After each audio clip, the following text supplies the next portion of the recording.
ब्रेकनंतर पुन्हा एकदा आपलं सगळ्यांचं स्वागत। आपण जय महाराष्ट्र पाहताय। महाराष्ट्रामध्ये इतिहास घडलेला आहे। सुजाता सैनिक महाराष्ट्राच्या मुख्य सचिवपदी विराजमान झाल्यात। नितीन करीर यांच्याकडून सैनिक यांनी सूत्र स्वीकारलेली आहे।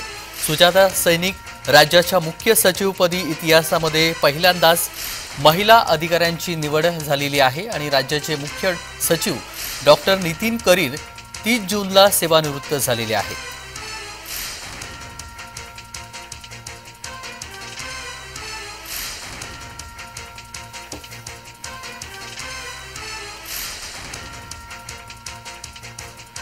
आणि या सगळ्या संदर्भात सविस्तर माहिती जाणून घेऊया। कुणाल भोईटे आमचे प्रतिनिधी जोडले गेलेले आहेत। कुणाल, आपण पाहतोय सुजाता सैनिक महाराष्ट्राच्या मुख्य सचिवपदी विराजमान झालेले आहेत, सविस्तर तपशील।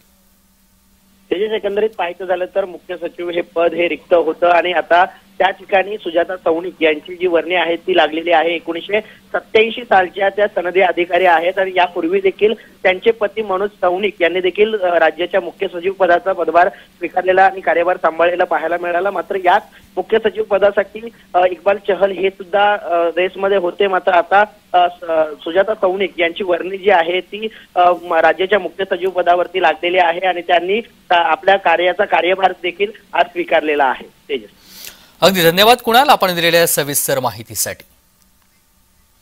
सुजाता सैनिक हे महाराष्ट्राच्या मुख्य सचिवपदी त्यांची नियुक्ती झालेली आहे। महाराष्ट्रात हा प्रथमच इतिहास घडलेला आहे।